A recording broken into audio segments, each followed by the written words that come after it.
Hi guys! Kamusta po kayong lahat? So ngayon, gagawa po tayo ulit ng general love reading. At kung bago pa lang po kayo sa channel ko, don't forget to hit like and subscribe para po updated kayo sa mga videos na i-upload ko.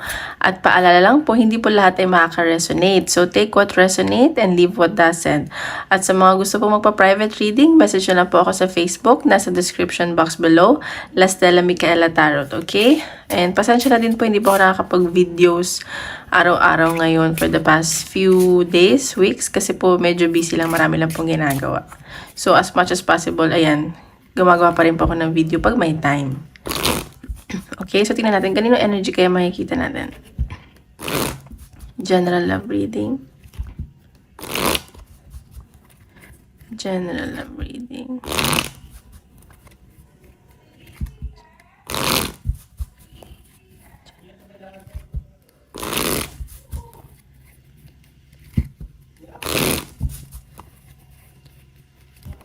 Oops.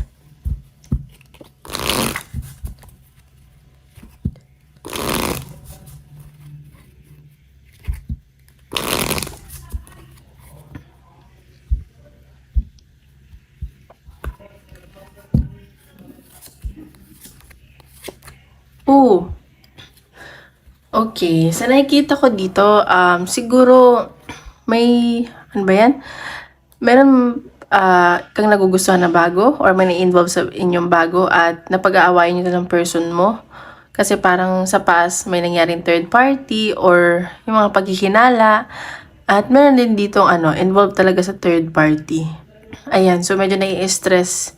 Ganyan na sa sense ko. Bago pa lang, bagong tao. Parang triggered ka dahil na-involve ka sa third party or nangyari na, may third party talagang involved. Kasi nasa sense ko parang may isa sa inyo may nagugustuhan na bago. Okay, so tingnan pa natin. General love reading.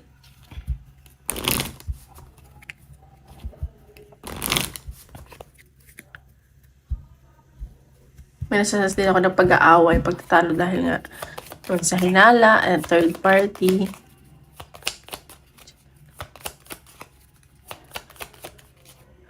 Okay, so sa nakikita ko ngayon, hinihil mo yung sarili mo, nasa healing stage ka, kaya siguro parang yung kung dumadating mo sa yung bago, parang natitrigger ka, natatakot ka na kasi baka ma-involve ka na naman sa third party. Pero may pinanghahawakan ka dito. May iniingatan ka na baka masira ka ulit, ganyan. So, sa nasa sense ko, parang hinihil mo muna yung sarili mo. Ayan no, siguro naguguluhan ka dito kasi, yun nga, na-involve ka sa third party before or ngayon, so hindi mo alam kung anong pipiliin mo. May nakikita din akong may magbibigay sa ng regalo or mabibigyan ka ng regalo, parang peace offering, reconciliation, ayan. So, sinasabi dito, o baka may mag-offer sa'yo ng bago, maniwala ka lang daw. Ayan, so baka na-feel mo may connection talaga kayo ng taong to. At may kailangan ka nang i-release dito. Okay? So, tingnan natin. Energy ng person mo. Isipin mo yung person mo.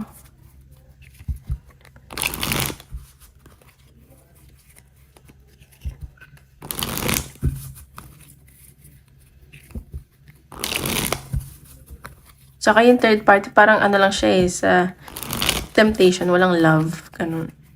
Energy ng person mo.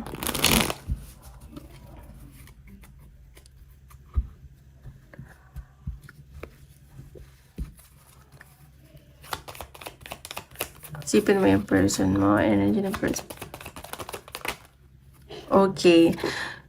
So, itong person mo, ayan, so siguro naging loyal to sa'yo. Or loyal pa din siya sa'yo. Tingnan natin. Pero may siya dalawang, weird naman. Dalawang tinitignan niya. Nasa malayo. At yung isa naman, parang ganito mahal niya yung isa pero nasa malayo. Pero, parang yung nasa malapit ngayon yung inaan niya. At yun yung may mas pera. Ganyan lang sa sense ko. Ayan, itong person mo, nag-heal talaga siya or ikaw to. Nagiging patient dito sa sarili niya. Kasi marami nga siyang pinagdaanan. And nakikita ko, talagang tinatry niya yung best niya na mag-heal siya. I-reverse nyo na lang yung energy, okay? Kung saan kayo makaka-resonate. So, Knight of Wands, ayan. So, itong person mo, very attracted to sa'yo at passionate. Sobrang, yung niya, yung nararamdaman niya sa'yo. I know, ano yung hulapan ko. Ayun, hulapan natin. Ayan. So, nakikita ko naman na contented to sa yung taong to. Ikaw yung nagpapasaya sa kanya or sumasaya siya sa'yo pag tuwing nakikita ka niya or nababasa niya yung pangalan mo, nakikita niya yung picture mo, ganun. Parang contented na siya. Parang yun yung nakakapagpasaya sa kanya. Ayan, see? Ayan, mahal ka nitong person mo. May nakikita din akong travel, baka puntahan ka niya. And, sa nakikita ko dito, like, parang leader type yung person mo. Parang gusto niya, hindi naman siya masusunod, pero parang bossy, ganun. Pwede naman bossy, yung cool lang. Parang mas gusto niya sa kanya yung, See, sabi ko sa inyo may nakikita akong travel dito. May aantay lang tong person mo. At nakikita ko na, siguro inaano niya yung self-worth niya. Nakikita niya na yung worth niya. Ayan. So, may paparating na abundance dito sa person mo. Or ikaw na yung nakikita niyang makakasama niya, ganyan. Parang dumating kayo sa point na yun. Baka nag-usap na kayong magpakasal. And may nasa-sense ako dito, baka may buntis or nabuntis, ganun. May abundance akong, sobrang yung nararamdaman sa itong person mo na to. See? Sobrang yung pagmamahal sa'yo na to ng taong to. Like, sobra, as in, mahal na mahal ka. So, emotional, ba to? Water sign ba to? Nakikita ko na, nyo na lang, water sign or fire sign. Nakikita ko na mahal ka nitong taong to. Sobra yung nararamdaman niya sa'yo. Yan pa natin. Tsaka mabait yung person mo, ha? Loyal siya sa'yo, eh. Yan pa natin. Okay, so may nakikita akong union na paparating sa inyo. So, baka magkita kayo. And, baka may celebration or may salo-salo. Basta may union, may pagkikita, re-reunite kayo, ganyan. So, itong person mo, masaya to sa'yo. At nakikita ko na hoping pa siya. Ayan, kakasabi ko pa lang, baka may celebration na mangyari. Ayan.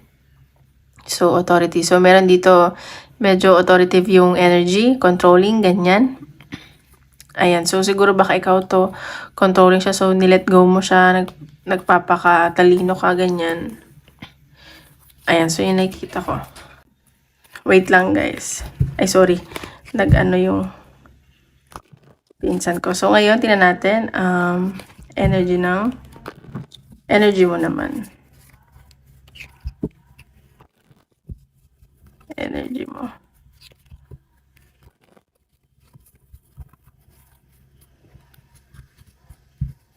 Tingnan natin, energy.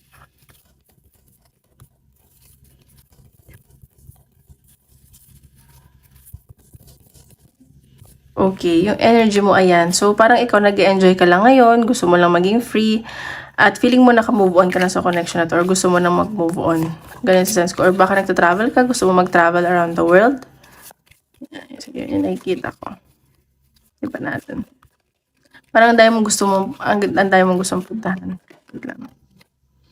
King of Swords. So, ayan. So, this time nagpapakatalino ka na sa connection nyo. Ginagamit mo na yung utak mo. At nakikita ko, parang gusto mo na din ng bago. Baka, ayan o. Ayan, you feel stuck dito sa connection mo. Parang sa connection nyo, nahihirapan ka. At di ka makawala na kahit anong gawin mo. Parang blinded ka pa rin. Ganun. In a sense. 7 of Pentacles. Nakikita ko dito kasi parang marami kang in-invest. So, huwag ka daw mag-alala kasi kung ano man yung mga in-invest mo sa connection mo or sa ibang bagay, parang makikita mo na yung fruit of your labor, ganun. Magbubunga na siya. At huwag ka daw mag-alala, magiging maayos naman daw. Parang i-harvest mo na. Ayan, parehas pa kayo na energy, Page of Pentacles. So, loyal kayo sa isa't isa. Nakikita ko may pinanghahawakan talaga kayo dito. Yung dalawa. Pin pa natin. Ayan, Page of Swords. So, nakikita ko dito may communication na paparating or ikaw to makikipag-communicate or baka ni-stalk mo tong person mo. Alam mo yun? May inaalam ka, ganun. Pero tahimik ka lang, ganyan sa sense ko. Natin. Ayan, so nagdadalawang isip ka dito sa connection. Ayun nga, baka kasi naghihinala ka pa or takot ka sa bagong relasyon. Ayun no, may offer na paparating sa'yo or baka offeran mo yung person mo or offeran ka niya at magdadalawang isip ka dito. Yun natin. Energy. Ayan no, parehas ka na energy. Mahal nyo naman yung isa't isa eh. Alam mo yun, parang tinatago nyo lang. Sobra yung ayan no, parehas pa the Empress. May abundance na paparating sa inyo. At gusto nyo naman isa't isa makatuluyan. Or kung bago man to, ayan. So, baka nadadalawang isip ka, pero same kayo na energy. Ayan. So, tingnan pa natin. Ito ni Universe. Oops.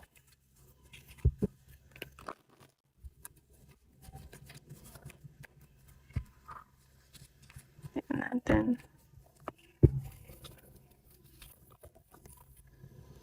Ayan. So, ayan nga. Baka nga yung paghihinala mo, snake, not what it looks like. So, akala mo siguro yun na yun, pero hindi pa pala. Or may nakikita ko may mga nagpapanggap. Ayan, may mga kasinungalingan, may mga tinago. Ayan, karmic relationship mo ata tong person mo. Kaya siguro ganyan. So, wag ka mag-alala. May paparating na unexpected. Siguro it's for your betterment. Ayan, siguro magbabago yung finances mo. Nagpo-focus ka sa finances mo ngayon. Ayan, so always read between the lines. Tinaw mo na baka yung mga tinatago sa'yo. Ayan o, not showing true self. Baka nga may hindi nagpapakatotoo dito. So, mag-iingat ka lang din. Okay, so tingnan pa natin.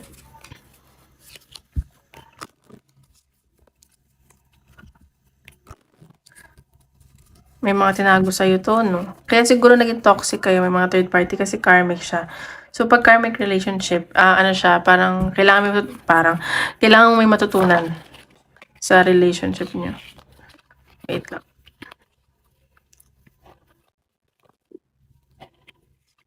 Tayam. So, huwag ka mag-alala. May nakikita akong success, victory. Kung ayun nga, kung may pinagdadaanan ka, may paparating naman sa'yo na success. Introvert. So, ayan, baka separated na kayo nitong taong to or hindi kayo nag-uusap. At may nakikita naman akong collaboration. So, hihingi ka siguro ng tulong sa friends mo or siya na para mapag-ayos kayo. Okay, ayan o, may good news na paparating sa'yo. Pero may onti lang misunderstanding, parang disagreements. Pero ayan, may swerte na paparating sa connection nyo. Ayan, okay? So, tingnan naman natin sa career. So, kung gusto niyo pa private reading, message nyo lang ako dito. Or, kung hindi pa kayo nagla-like and subscribe, don't forget to hit like and subscribe, okay? So, tingnan naman natin sa career.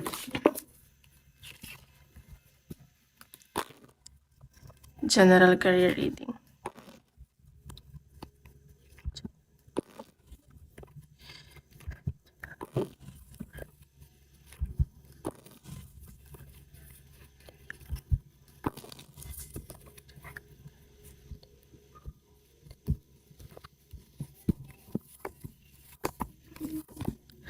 Okay, sa career may nakita ako na pagtatalo at pagdadalawang isip pero may bagong paparating siguro sa'yo. Ayan o, magiging maayos dito yung kaperahan mo. Siguro triggered ka din at nagdadalawang isip ka dito siguro sa bago. Pero nakikita ko may pag-sign ka ng contract. Bago to, magiging maganda yung pera mo dito. At siguro may makikilala ka dito na single father or single mother. Ganyan. Siguro, triggered ka na, naiinis ka na. Kasi parang ayaw mo siguro lumipat pero yun yung dumarating sa'yo. Meditate. So, nakikita ko nagme-meditate ka dito, iniisip-isip mo kung ito pa talaga ay para sa'yo or nagdadasal ka talaga, ganyan. So, ngayon parang gusto mo na mag-relax, mag-unplug at may gusto kang baguhin sa sarili mo, especially physical appearance. At magta-take action ka na dito. Ayan. So, tingnan pa natin sa career mo, okay?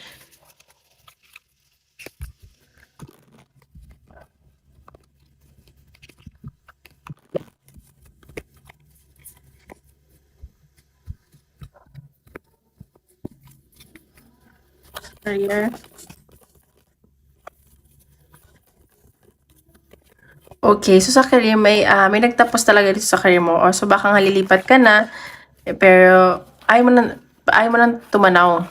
Like ayaw mo na mag-turn back. So mahirap man pero nagiging positive ka na lang na baka itong bago ang para sa'yo. Para sa career. Ayan 'no, may celebration ako nakikita at baka may makilala ka dun. Ingat ka lang kasi baka controlling 'tong tao 'to or bossy, ganyan. Pero ano naman, magiging masaya ka naman daw dito. May celebration ako nakikita. Ayan 'no, new beginnings. Though ikaw pa rin nagdadalawang isip pero kailangan mo na talagang mag-let go at sinusunod mo na lang yung intuition mo. Ayan 'no, baka may makilala ka dun. Baka dalawa pa yung makilala mo. Ayan. Or baka naman itong ending mo 'to, yung boss mo nanghihinayang sa'yo. Pero ayan, may celebration ako nakikita para sa'yo, okay? So, tingnan pa natin.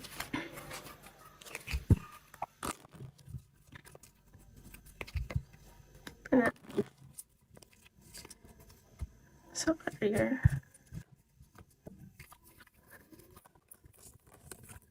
Ayan, so, ayan, sa career mo, baka magtuturo ka doon or may mga ititrain ka or ititrain ka pa lang, ganun.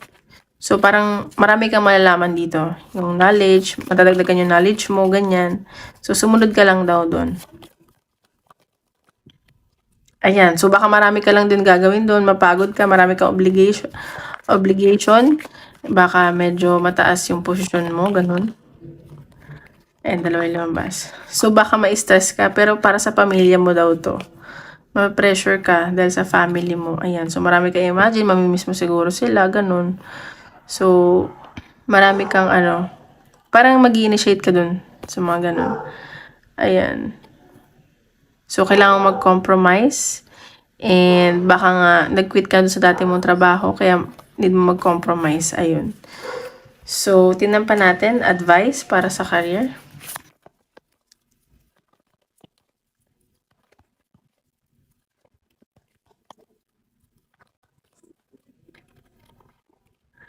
In the flow, everything is smooth sailing. So, wag ka daw mag-alala. Kung nag-worry ka daw, magiging smooth naman daw to. At pagsasail mo, baka nga abroad to or magtrabaho ba sa cruise ship? Ayan. So, go with the flow ka lang daw. So, i-release mo daw yung control, yung mga bagay-bagay na hindi mo makontrol, okay? So, yun. Tinan pa natin. So, isip ka ng question, tingnan natin ang sagot ni universe. Oops.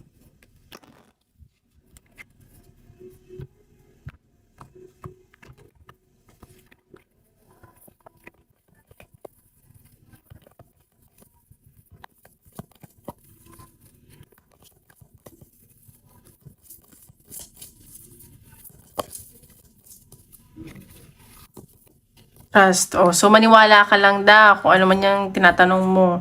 Ayan, may big happy changes. May paparating na happiness in the next few weeks. May mga tutulong sa inyo. Ayan, so baka ito na yun. So you just have to wait, okay? So ayun lang guys, maraming salamat. Tomorrow ulit. Bye-bye!